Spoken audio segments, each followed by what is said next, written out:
बहुत समय पहले उत्तर भारत के एक बड़े गांव धवलपुर में सेठ गोविंद दास नामक एक प्रसिद्ध व्यापारी रहते थे। वे ईमानदार, धर्मनिष्ठ और दूरदर्शी व्यक्ति थे। उनकी दूर दूर तक प्रतिष्ठा थी और व्यापार में वे बहुत कुशल थे। वे ऊंटों पर माल लाद कर गांव-गांव, नगर-नगर जाकर व्यापार करते थे और अक्सर महीनों तक घर से बाहर रहते थे। गोविंद दास की पत्नी का नाम था सरस्वती, जो एक धार्मिक और सहनशील स्त्री थी। उनके 3 बेटे थे, विजय, धीरज और किशोर। विजय सबसे बड़ा था। वह अपने पिता की तरह परिश्रमी था और गांव में किराने की दुकान चलाता था। धीरज मध्यम बेटा था। वह अत्यंत धार्मिक था और गांव के मंदिर में पूजा पाठ करता था। साथ ही वह अपनी पत्नी गायत्री के साथ मिलकर गरीबों को भोजन खिलाने का कार्य भी करता। किशोर सबसे छोटा और काफी लापरवाह था। उसे मेहनत करने में कोई दिलचस्पी नहीं थी।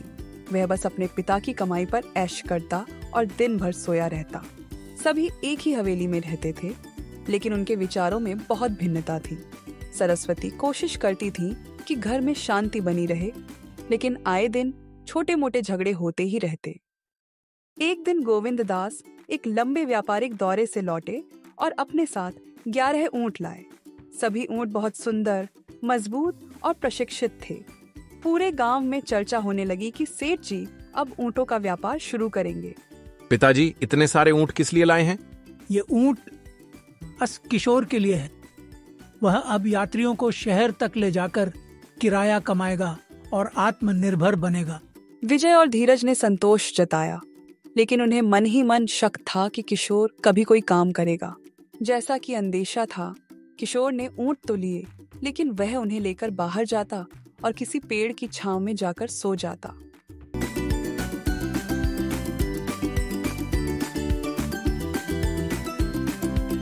अरे भैया सुनो, मुझे पास के गांव जाना है, क्या ऊंट मिलेगा?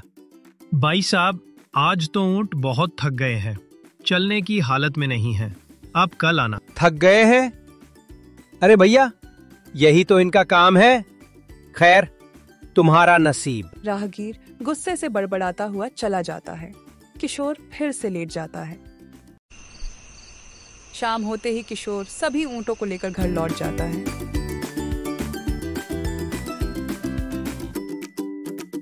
आज कोई ऊंट लेकर गया था? नहीं पिताजी, आज कोई नहीं आया। कोई बात नहीं, धीरे धीरे लोगों को पता चलेगा, फिर काम चल निकलेगा। हम ग्राहक तक बात पहुंचाएंगे। हाँ बेटा, बस धीरज रखना और काम में मन लगाना। भगवान सब ठीक करेगा। अगर आपको ऊंट की सवारी या माल ढोने की जरूरत हो तो मेरे छोटे भाई किशोर के पास जाना। वो अब यही काम करता है। ठीक है, जरूरत पड़ी तो जरूर बताऊंगा। गोविंद दास फिर एक लंबी यात्रा पर निकल जाते हैं। सूरज चढ़ता है। किशोर ऊंट लेकर निकलता है। पेड़ के नीचे आराम करता है। दिन बीतते हैं। ग्राहक आता तो किशोर को सोता देख वह दूसरे के पास चले जाते। कहीं ग्राहक उसे जगाते तो किशोर उसे मना कर देता और वहीं से भगा देता। शाम होते ही किशोर सभी ऊंटों को लेकर घर लौट जाता है। अगर आपको ऊंट की सवारी या माल ढोने की जरूरत हो तो मेरे छोटे भाई किशोर के पास जाना। वो अब यही काम करता है। जब विजय अपनी दुकान में ग्राहक को किशोर के व्यापार के बारे में बताता है कि तभी वहां खड़े एक ग्राहक ने बताया, वो कोई व्यापार नहीं करता, वो तो पेड़ के पास सो जाता है। कई बार तो उसने मुझे कह दिया है कि ऊंट थक चुके हैं, चलने की हालत में नहीं है। यह सुनते ही विजय को बड़ा गुस्सा आता है। अगली सुबह किशोर किसी काम के लिए विजय से टकरा जाता है। तू सारा दिन ऊंट लेकर सोता रहता है, ऊपर से आवाज ऊंची करता है। तू क्या जानता है मेरे काम की मेहनत? खुद दुकान में बैठा रहता है। धीरज बीच बचाव करता है, लेकिन सरस्वती माँ आकर मामला सुलझाती है। बस करो, क्या तुम्हारे पिताजी को अब भी चैन से जीने नहीं दोगे? कई दिनों के बाद गोविंद दास अपनी लंबी यात्रा से लौटते हैं। घर आते ही झगड़े की आवाजें सुनाई देती हैं।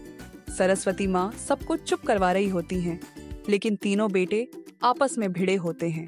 अब मेरी तबीयत साथ नहीं दे रही। मेरी कमाई अब घट गई है और अब मैं लंबी यात्राओं के लायक नहीं रहा। अब मैं यहीं घर पर रहूंगा। तीनों बेटे चुप हो जाते हैं। सबको समझ आता है कि अब बागडोर उन्हीं के हाथ में है। वे अपने अपने कमरों में चले जाते हैं। अगले दिन सुबह जब किशोर अपने ऊंट लेकर जाने वाला होता है कि तभी वहाँ विजय और गोविंद दास आते हैं। किशोर बेटा, कैसा चल रहा है तेरा काम? ग्राहक बने? नहीं पिताजी, कोई आता ही नहीं। मैं पूरा दिन मेहनत करता हूँ, थक जाता हूँ, लेकिन कोई ऊंट मांगने नहीं आता। हाँ, अगर तू पेड़ के नीचे सोकर ग्राहकों को मना करेगा तो कौन आएगा? क्यों रे किशोर, तू काम करने जाता है या सोने? पिताजी, ये झूठ बोल रहा है। मैं मेहनत करता हूँ। दोनों भाइयों में फिर बहस शुरू हो जाती है। गोविंद दास सिर थाम लेते हैं। क्या मेरी परवरिश में ही कोई कमी रह गई? कैसे दिखाऊं किशोर को सही राह? धीरे धीरे समय बदल रहा था। गोविंद दास की सेहत पहले जैसी नहीं रही। उन्हें खांसी, थकान और कमजोरी घेरने लगी। गांव के वैद्यों ने दवाइयां दी, पर लाभ नहीं हुआ। एक दिन वे अचानक बिस्तर से उठ नहीं पाए। सरस्वती घबरा कर दौड़ी। धीरज, विजय, किशोर, जल्दी आओ, तुम्हारे पिताजी की तबीयत बहुत बिगड़ गई है। तीनों बेटे अपनी माँ की आवाज सुनते ही दौड़ते हैं और उनके कमरे में जाते हैं। गोविंद दास बिस्तर पर पड़े हैं। सरस्वती, अब मेरा समय आ गया है। ऐसा मत कहिए, आप अभी ठीक हो जाएंगे। भगवान पर भरोसा रखिए। नहीं, अब ईश्वर की मर्जी यही है, लेकिन एक काम अधूरा है। मेरी कमाई, मेरे बच्चों का हक। मैं चाहता हूँ कि ये तीनों अपने हिस्से ईमानदारी से लें। विजय, धीरज और किशोर सब चुपचाप गंभीर मुद्रा में सुनते हैं। मेरे हिसाब से मेरे बड़े बेटे विजय को आधा हिस्सा मिले, क्योंकि उसे इस घर को और हमारे परिवार को चलना है, जबकि धीरज को 1/4 हिस्सा मिले, क्योंकि वो जिम्मेदार है, और किशोर को 1/6 हिस्सा मिले।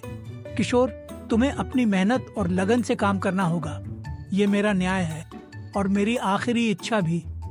विजय मेरे बेटे, तुम्हें अपने दोनों भाई और अपनी माँ का ख्याल रखना है। पिताजी, ऐसा मत कहिए। आप हमें छोड़कर मत जाइए। बेटा, किसी को यहाँ अमर नहीं रहना, पर मेरी अमानत का सही इस्तेमाल करना और एक दूसरे के साथ न्याय करना। धीरे धीरे उनकी सांसें रुक गईं। कमरे में सन्नाटा छा गया। सरस्वती रो पड़ी। तीनों बेटे मौन हो गए। घर में शोक छा गया।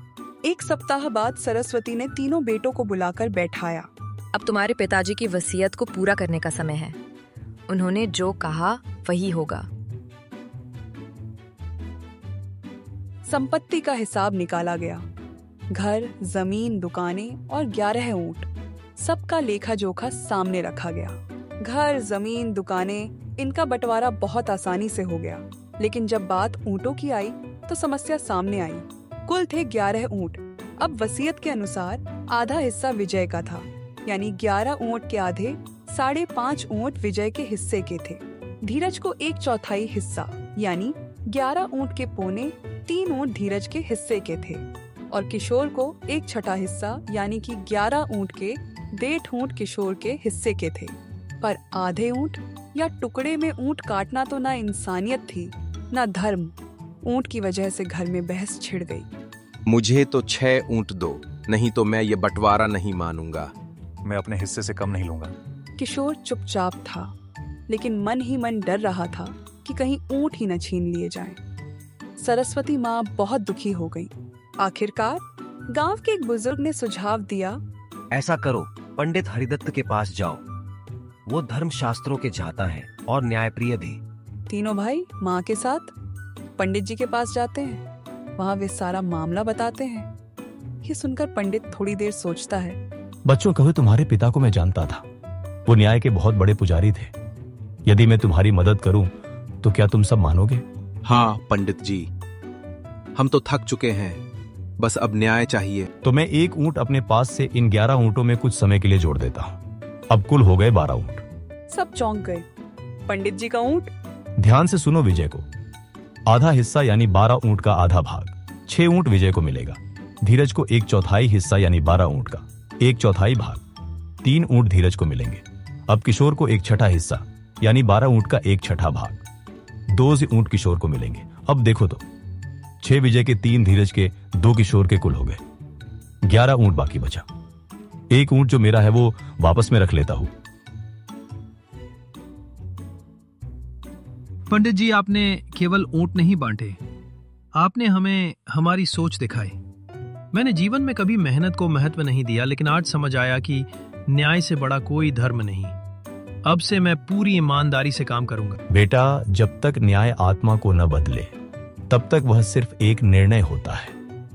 परिवर्तन तभी पूर्ण होता है जब हृदय भी बदल जाए।